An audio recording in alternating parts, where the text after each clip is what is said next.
Hi, everybody. Hope you're doing well. Definitely miss you guys. So hopefully we can come back sometime in April or very early May so we can finish this year strong. Um, Today, what I'm posting for you guys is just instructions on how to use the Padlet in the way that I like us to use it. The goal is to make this feel as much like a community as possible.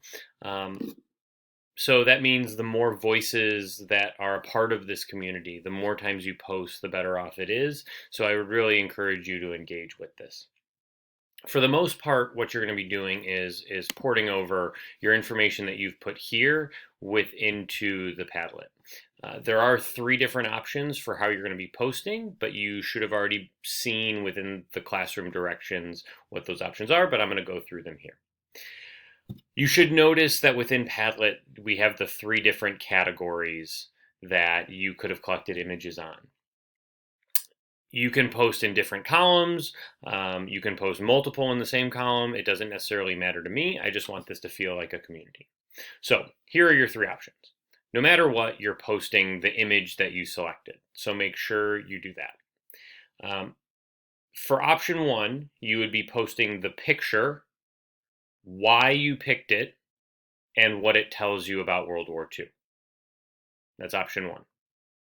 Option two, you'd be posting the picture, why you picked it, what it tells you about World War II, and then also a claim based on the question, why was World War II a war of heroics, suffering, breaking barriers? Option two. Option three would be the picture, why you picked it, what it tells you about World War II, a claim, and then a piece of text evidence. That can be from the captions from the images, that can be from the textbook, that can be from other sources that you've already collected from the Undertold Stories stuff. Be resourceful. But if you really want to kind of extend yourself, that would be my idea for how you do that. Then what would be great is if you could respond to two other people. I would say if you ever do an online class later on in life, especially for like college credits, that's usually what they're going to have you do is you have to respond to other people's posts. So if you really want to engage yourself, find more ways to occupy your time in a kind of a productive manner. Respond to two other people in an appropriate and academic way. If something's not working, if you're having trouble, please let me know. The last thing I want to tell you about, then what should be shared out with everyone shortly, is you guys are going to get access to a Team Southern e-learning checklist. And what you can see here are all your teachers and then what the assignments are that they're posting.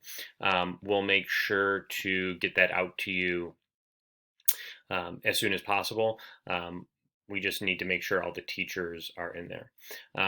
What you should notice is that Wednesday at 10 a.m. I will be hosting a Google Meet session, and you'll be able to click on that link to be able to get to Google Meet.